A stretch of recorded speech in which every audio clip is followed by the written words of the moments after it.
that we might not be able to just give out the physical value, but the components play a very important role in terms of keeping this planet integrated. However, we try to start building production cycles or we start getting onto the technology factors, that's not going to sustain in the long run because we are going to lose out, we are going to come down in terms of the carrying capacity. The non-renewable resources are continuously used up for the production process. Yes, because the production process is on, we are using all the non-renewable resources.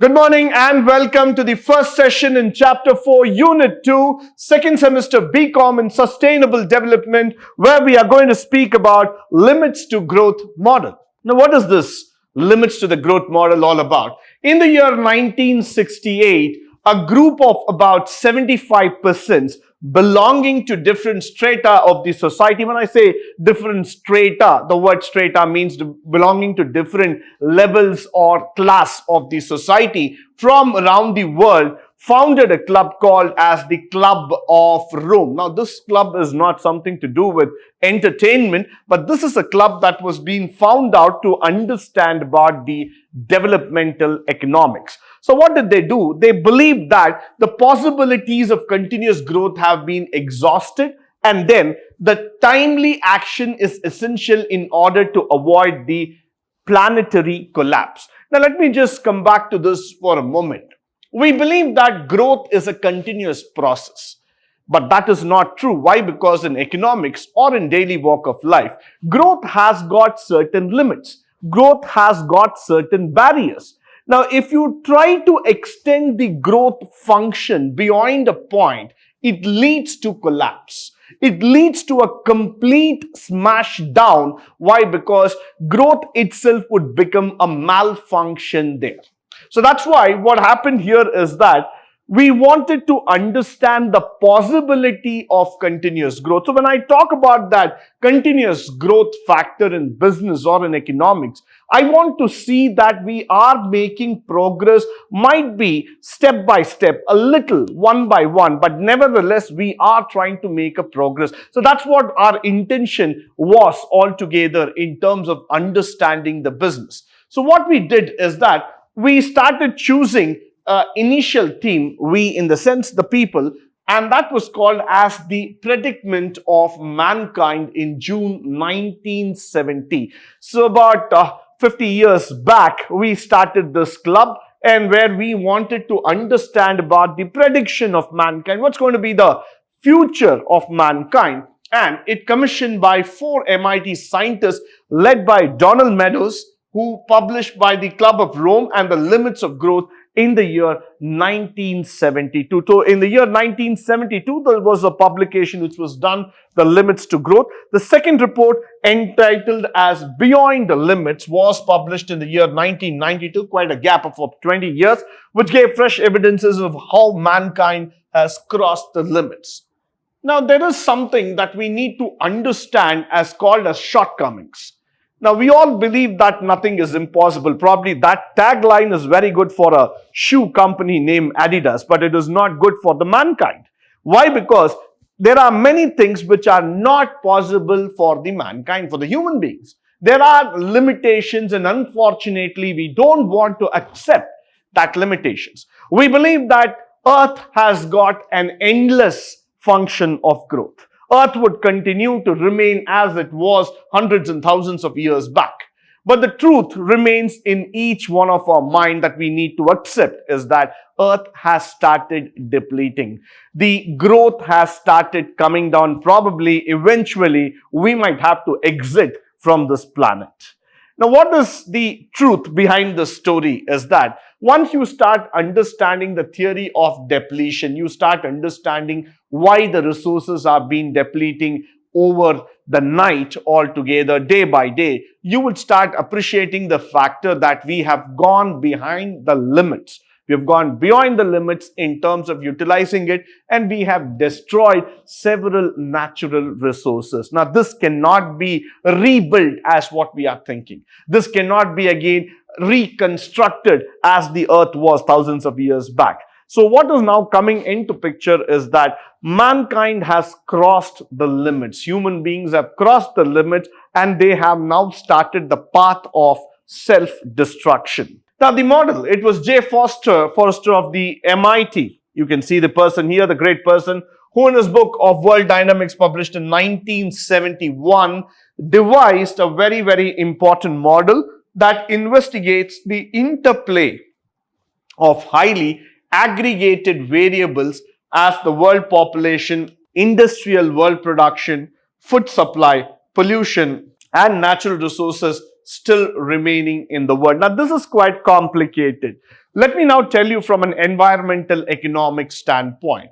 There are many variables which are highly interconnected. We are not able to segregate them, put a monetary value to them or a standby value to them and tell that this is exactly the impact factor.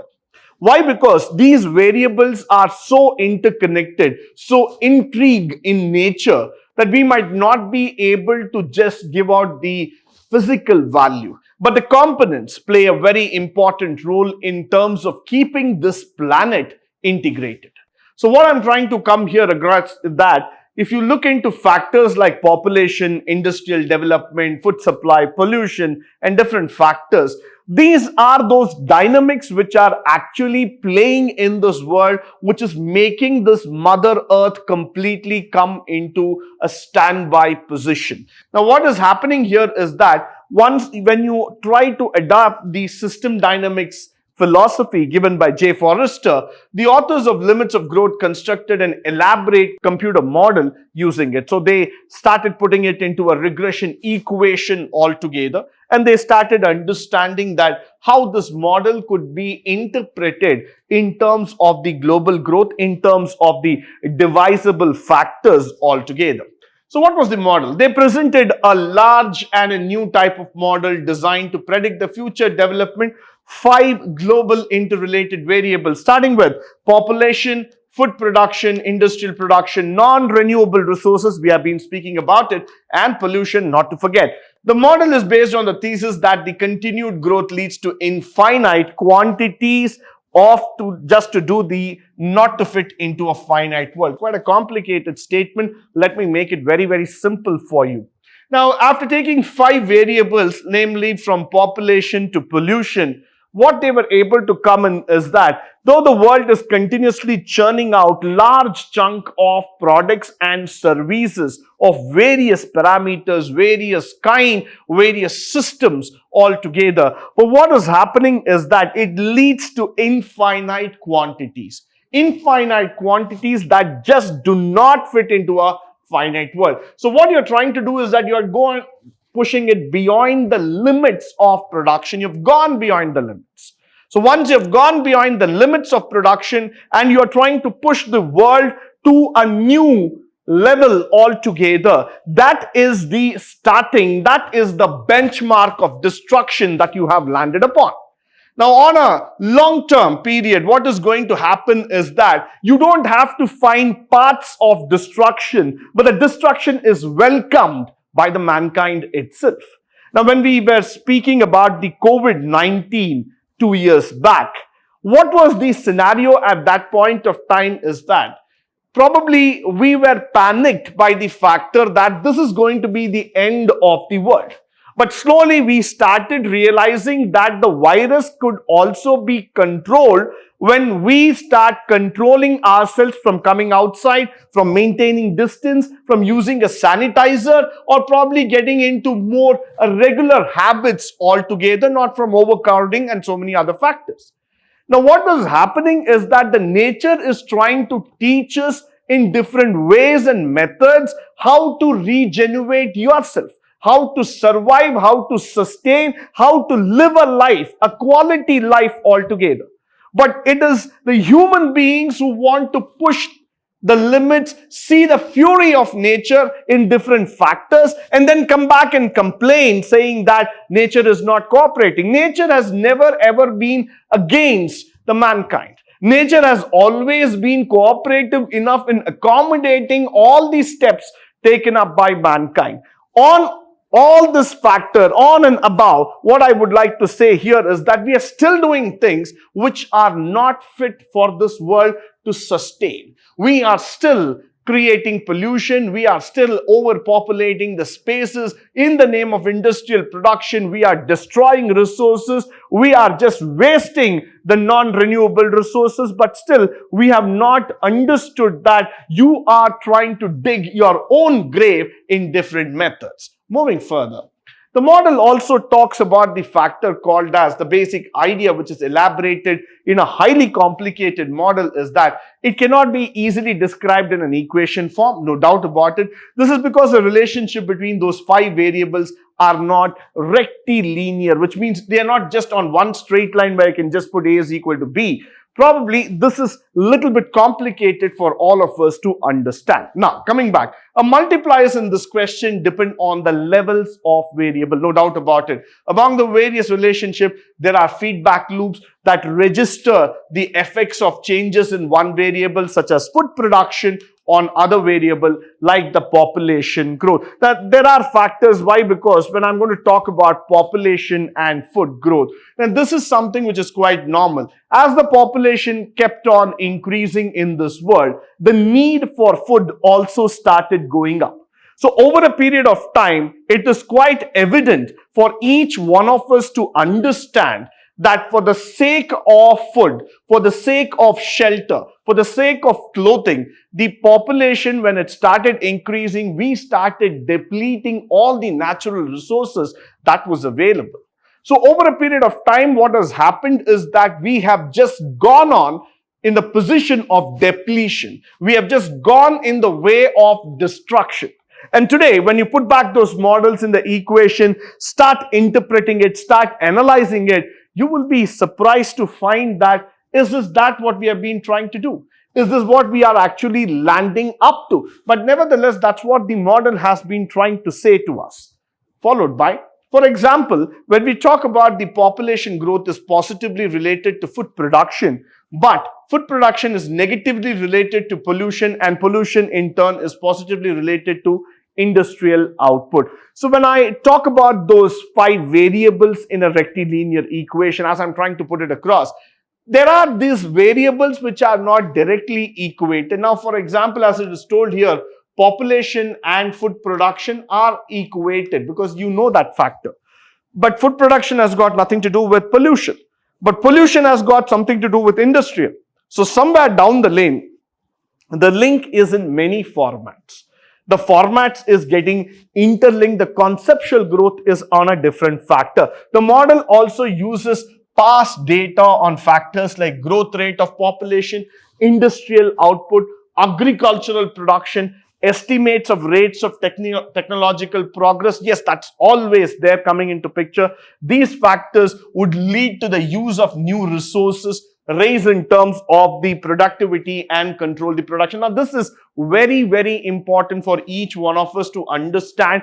Why? Because we will try to understand this factor that as we are making progress, both in terms of technology, in terms of production, in terms of growth, there are certain factors, there are certain important things inside the equation which will equate and tell you that at some point of time, the limits to the growth theory is coming into reality. Followed by assumptions of the model. We have certain assumptions which you need to understand. First one is the population increase. These are highly non-linear. So that means I'm going to talk about the difference in the birth rate and the death rate. It is influenced by crowding, the food intake, pollution. A rise in any of the factors will definitely drive to the birth rate downwards. Why? Because one side, when man is inventing a lot of medicines for survival, but the other side, since the pollution and the environment is completely on a negative state, that would lead to a higher death rate, which means even though the birth rate goes up at some point of time, you would start seeing that it's getting balanced and we are coming down. The death rate decreases with increasing food intake and material of standard living. As we start inventing new and new medicines, the death rate would come down, which means the population would continue to tick upwards. Followed by the assumptions of the model will also come into the factor. The second one is material of standard of living, when we talk about the capital, the relative size of the population, the productivity, and all those factors. Why? Because if the level of capital, that's the money function availability, is higher, and you are able to see that there is some kind of growth, there is some kind of process, there is some kind of functionality altogether that is happening, then automatically it is possible for all of us to see that the standard of living will also go up, and the standard of living will also start building up altogether. Followed by the non-renewable resources are continuously used up for the production process. Yes, because the production process is on, we are using all the non-renewable resources, more capital is churned out every day, the production is going up higher. So at some point of time, there's a depletion of the resources, depletion of capital, but yet we believe that that's how the survival is going to be. And what we are seeing is that the productivity of the finished goods is going to come down, because as you start depleting the resources, probably at the end of the day, you might not have sufficient to come to the finished product stage level. Followed by the fourth assumption, we are talking about agriculture production depends on land capital investment. Yeah, that's very, very important. Land can be developed or eroded depending on the independent or investment decision. Yield per unit of land is increased by capital. Brilliant. Yes, that is happening, but with diminishing returns, no doubt about it. That's also coming into picture. Now, what is happening is that offline, over the time period, you will start understanding that this is coming down at a very, very great rapid speed altogether. So this is going to be quite dangerous when we are trying to understand it. Followed by this factor that the agricultural nomination itself, why is it coming down? Why is it going to take a dip? Is that it is not just that people are not interested in agriculture, but by the fact that land, which is the most important source, is getting depleted, it's getting eroded. The availability of raw materials are coming down. So somewhere down the lane, this might not sound a great success to us. Followed by pollution is generated by the production process, gradually absorbed into the harmless form of environment. High accumulation of pollution, yes, that's coming in. Lower absorption capacity, very much yes. And the nature of the environment, that's also coming into picture, which is going to be a very big factor altogether. Followed by the model shows the 4 possible modes of growing population that can exhibit over a period of time. The mode actually observed in any specific case will depend on the characteristics of the carrying capacity, so no doubts about it. There are levels of population that could be sustained by a definitely that of the prevailing and physical biological systems on the nature of growth and process that is felt. So at some point of time, you would suddenly start feeling that the process that we are getting involved with, the levels at which we are getting involved with, is primarily because of the physical and biological relationship that we are depending, and the nature of process of growth itself is completely combined in the hands of the Mother Earth altogether. So however we try to start building production cycles, or we start getting onto the technology factors, that's not going to sustain in the long run, because we are going to lose out, we are going to come down in terms of the carrying capacity. And then when we see this, for example, a population growing in a limited environment can approach the ultimate carrying capacity of the environment in several possible ways. So lesser the population, more the benefits that you can derive out of the environment. Followed by, it can adjust smoothly to the equilibrium given in the environmental limit. That means when you are going to play well within the limits of the environment, the system gets very much balanced. The ecosystem is so very well inbuilt that you don't have to worry about the growth structure and dynamics. So this can just continue like that. So nevertheless, when I'm talking about this word called as population, we need to have a check on that, so that we don't go and exceed, we don't go and just burst out the bubble of population completely, which would again lead into the path of destruction. Now, the criticisms about this factor, like any other model, this model also has got certain criticisms, the do's and don'ts factors altogether. The limits of the growth was alarming report predicting the collapse of the world economy in 21st century. That's a criticism. Of course, though it had been sold in tens of millions of copies in 30 languages and was considerable impact on economic and political thinking, it provided an impetus to the anti-growth sentiment. So it was against the growth sentiment altogether. In fact, the world community was divided into two groups, that is the resource pessimist and the resource optimist. Now, this book led to the division of two people, one on the optimist side, one on the pessimist side altogether. So, nevertheless, these were the factors, that criticism that was happening. One side, it led to an anti-growth model in the mind. The other side, there were people who still believe that yes, growth is possible. 21st century will lead to a new dawn of production altogether. With that, I come to the end of this session. I hope and believe that all the factors that have been presented through this session will be of a great use to you, both in terms of theory as well as in the practical walk of life. In the upcoming sessions, we are going to talk more about the different factors of environmental economics. But until then, stay tuned, stay blessed, and stay enlightened forever. Thank you once again for joining me today on this wonderful session.